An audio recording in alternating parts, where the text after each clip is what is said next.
Sumba pada masa pemerintahan VOC, tahun 1750 sampai tahun 1800. Pada umumnya dapat dikatakan bahwa VOC tidak mempunyai keinginan untuk menduduki dan menguasai Pulau Sumba. Hasil cendana dari pulau ini tidak membangkitkan ambisi merkantilisme VOC. Bahkan, sebelum tahun 1636, Sumba belum dikenal oleh VOC. Catatan pertama VOC tentang Sumba terdapat dalam catatan harian atau Dak Register, Benteng Batavia yang menyatakan bahwa pada tanggal 10 April tahun 1636 kapal layar Maria karam di sebuah pulau yang berhutan cendana yang terletak pada 10 derajat 30 derajat, di sebelah selatan timur. Tampaknya VOC memandangnya sebagai bagian wilayah timur.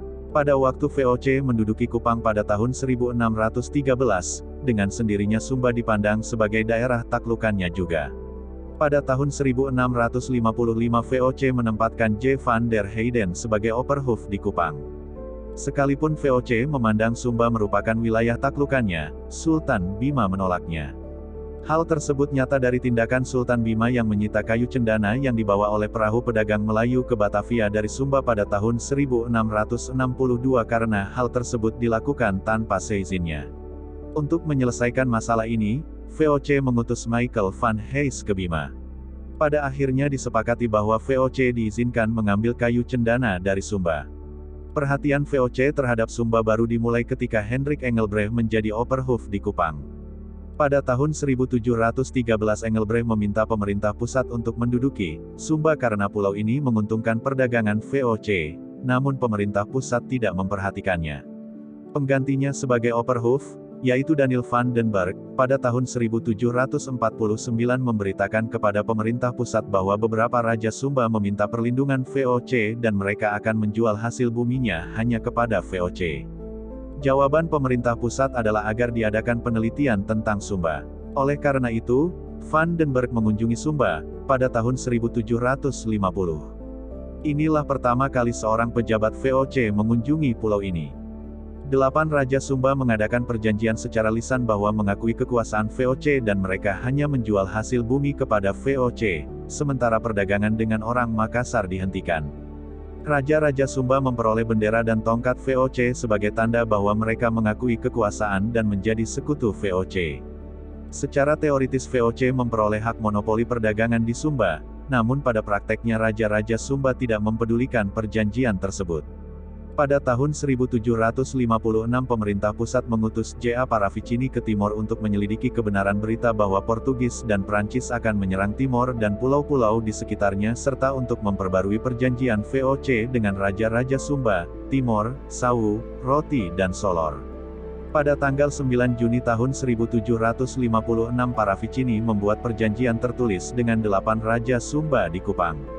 Perjanjian ini ditandatangani oleh Raja Mangili mewakili para raja lainnya, namun kemudian para raja lainnya menolak perjanjian tersebut karena mereka bukanlah raja bawahan Raja Mangili. Paravicini memberikan gambaran yang sangat positif tentang Sumba sekalipun ia sendiri tidak mengunjungi Sumba. Ia melaporkan, antara lain, sebagai berikut. Sumba adalah pulau terbesar, sangat subur dan letaknya sangat baik strategis di timur.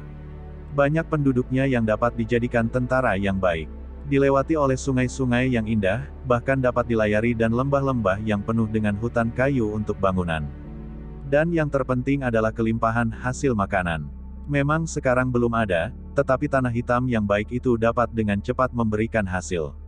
Pemerintah pusat meragukan kebenaran laporan Paravicini tersebut sehingga pemerintah pusat sekali lagi memerintahkan Opperhof Benon, pengganti Van den Berg, untuk menyelidiki Sumba.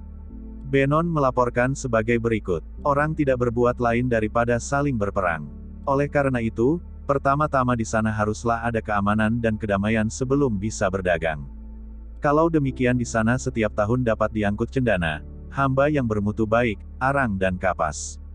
Tampaknya pemerintah pusat ingin mengetahui keadaan Sumba sebaik-baiknya. Oleh karena itu, Van Ploeskop, pengganti Benon, diperintahkan untuk mengadakan penelitian tentang pulau ini. Van Ploeskop membentuk tim peneliti yang terdiri dari Hans Rasmus, Gabriel Koting dan Bali yang didampingi oleh seorang juru gambar peta bumi. Penelitian diadakan sejak Oktober tahun 1758 hingga tanggal 21 Januari tahun 1759. Rasmus melaporkan bahwa Raja Mangili dan Melolo berhasil didamaikan, perdagangan budak berjalan ramai dan Raja Lewa bermusuhan dengan Raja Melolo dengan bantuan orang Makassar. Raja Lewa juga bermusuhan dengan Raja Tabundung. Rasmus merekomendasikan agar pemerintah pusat menduduki pulau ini, namun rekomendasi tersebut tidak diperhatikan. Di antara para Raja Sumba, Raja Mangililah yang setia kepada VOC. Pada tahun 1768, Raja Mangili berangkat ke Kupang untuk meminta pemerintah menempatkan seorang juru bahasa di Sumba. Berdasarkan rekomendasi A. Carnabe, Opperhof di Kupang, pemerintah menempatkan J. Van Nijmegen di Mangili pada tahun 1769. Inilah petugas pertama VOC yang ditempatkan di Sumba. VOC mengharapkan agar dengan perantaraan Raja Mangili, VOC dapat menjalin hubungan yang baik dengan semua raja di Sumba. Van Nijmegen membuka sebuah sekolah di Mangili dengan seorang Ambon menjadi gurunya. Inilah sekolah yang pertama di Sumba. Berhubung keadaan Sumba yang tidak aman, maka Vokens, Opperhof di Kupang, pada tahun 1775 meminta pemerintah pusat untuk mengadakan ekspedisi pengamanan atas Sumba. Vokens melukiskan Sumba, antara lain, sebagai berikut.